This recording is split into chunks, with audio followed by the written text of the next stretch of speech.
வணக்கம் நண்பர்களே, முக்கிய செய்திகளை இந்த பதிவில் பார்க்க போறோம். நேற்று உதயநிதி ஸ்டாலின் கைது செய்யப்பட்டார்ல, ஒட்டுமொத்த திமுகவும் நேற்று அலறினுச்சு. இந்த பரபரப்பான சூழல்ல திமுகவுடைய எம்பி திருச்சி சிவா அவர்கள் பாராளுமன்ற வளாகத்தில் மத்திய நிதியமைச்சர் நிர்மலா சீதாராமன் அவர்களை சந்திச்சு பேச்சுவார்த்தை நடத்தியிருக்காரு, ஆலோசனை நடத்தியிருக்காரு அப்படிங்கிற புகைப்படம் பொலிட்டிக்கலாக ஒரு பெரிய டிபேட்டை உருவாக்கியிருக்கு. எப்பெல்லாம் திமுகவுக்கு ஒரு ட்ரபிள் வருதோ அப்பெல்லாம் மத்திய நிதியமைச்சர் நிர்மலா சீதாராமன் அவர்களை திமுகவுடைய முக்கிய புள்ளிகள் அடிக்கடி சந்திக்கிறாங்களே அப்படிங்கிற டிபேட்டு. உதாரணத்துக்கு KN நேரு தொடர்புடைய இடங்களில் ரைடு நடந்தப்ப KN நேருடைய மகன் அருண் நேரு அவர்கள் மத்திய நிதியமைச்சர் நிர்மலா சீதாராமன் அவர்களை திடீர்னு சந்திச்சிருந்தாரு. ரைடு நடக்கும்போதே சந்திச்சிருந்தாரு. அது பொலிட்டிக்கலாக ஒரு பெரிய விவாதத்தை உருவாக்குனுச்சு. இப்போ உதயநிதி ஸ்டாலின் அவர்கள் இங்கே தமிழகத்தில் கைது செய்யப்பட்டிருக்காரு. நிர்மலா சீதாராமன் அவர்களை திருச்சி சிவா அவர்கள் சந்திக்கிறாரு. ரெண்டு நிகழ்வுக்கும் ஏதாவது லிங்க் இருக்குமா? நிர்மலா சீதாராமன் அவர்களை திமுக முக்கிய புள்ளிகள் சந்தித்து மத்திய அரசு மூலமாக TVK கவர்மெண்ட்டுக்கு ஏதாவது நெருக்கடி கொடுக்கறதுக்கு இந்த சந்திப்பு நடந்துச்சா அப்படின்னு நிறைய பேர் கேள்விகள் எழுப்புறாங்க. இது ஒன்று. ரெண்டாவது என்ன பார்க்க போகிறோம்? அண்ணாமலை அவர்கள் அவருடைய இயக்கம் மூலமாக பல நல்ல விஷயங்களை பண்ணிக்கிருக்காரு. அதை பாராட்டலைனாலும் அவதூறு பரப்பாமல் இருக்கிறது நல்லது. புதிய தலைமுறை சேனல் வைகை ஆற்றில் சுத்தம் செஞ்ச அந்த குப்பைகளை அங்கேயே போட்டுட்டு போயிட்டாங்க வி த லீடர்ஸ் இயக்கம் அப்படின்னு ஒரு நெகட்டிவான செய்தியை பரப்புனாங்க. நாம் சொல்லியிருந்தோம், குப்பைகள் எல்லாத்தையும் சேகரித்து பிளாக் பேக்கில் போட்டு மாநகராட்சிக்கிட்ட இன்ஃபார்ம் கொடுத்து மாநகராட்சிக்காரங்க ஊழியர்கள் வந்து அந்த குப்பை மூட்டைகளை எடுத்துகிட்டு போயிட்டாங்க அப்படின்னு நாம் ஒரு விளக்கம் கொடுத்துருந்தோம்.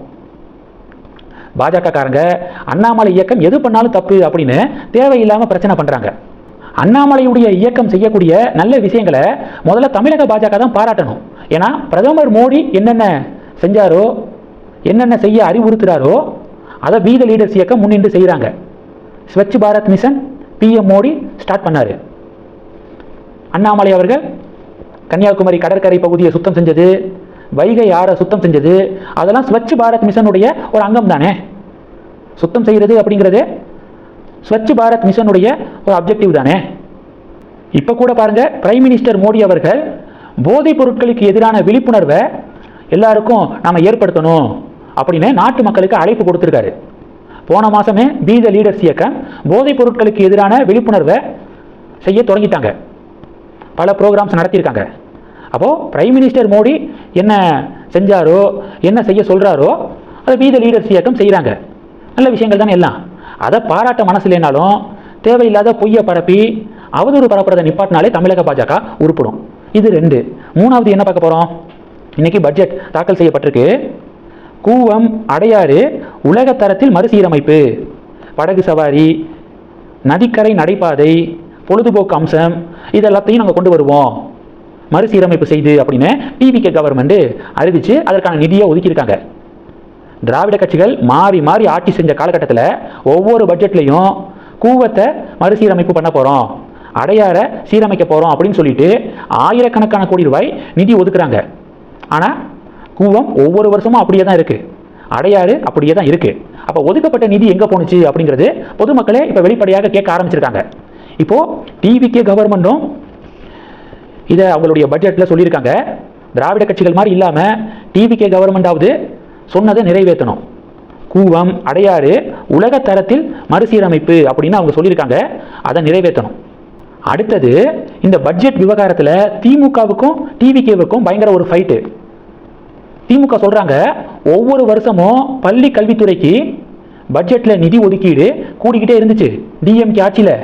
TVK ஆட்சியில் அது குறைக்கப்பட்டிருக்கு. லாஸ்ட்டாக DMK ஆட்சியில் பள்ளி கல்வித்துறைக்கு ஒதுக்கப்பட்ட நிதியை விட இப்போ TVK கவர்மெண்ட் கிட்டத்தட்ட 4000 கோடி ரூபாய் குறைச்சிருக்காங்க. ஸ்கூல்ஸ் தான் முக்கியம் அப்படின்னு திமுக காரங்க இப்போ வந்து எதிர்ப்பு தெரிவிக்கிறாங்க. உதாரணத்துக்கு முன்னாள் பள்ளி கல்வித்துறை அமைச்சர் அன்பில் மகேஷ் பொய்யாமொழி அவர்கள் கண்டனம் தெரிவிச்சிருக்காரு.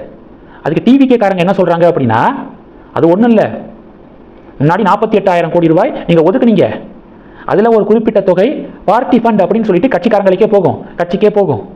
அப்படியெல்லாம் இல்லாமல் பார்ட்டி ஃபண்டெல்லாம் கட் பண்ணிவிட்டு நாங்கள் வந்து நிதி ஒதுக்கீடு செஞ்சுருக்கோம்.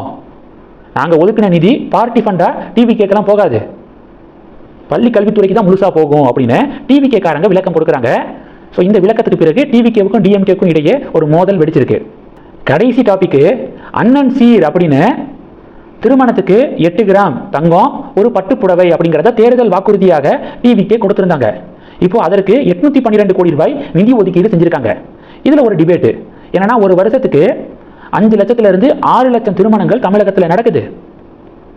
812 கோடியெல்லாம் எப்படி ஒரு திருமணத்துக்கு 8 கிராம் தங்கம், ஒரு பட்டுப்புடவைக்கு பத்தும்?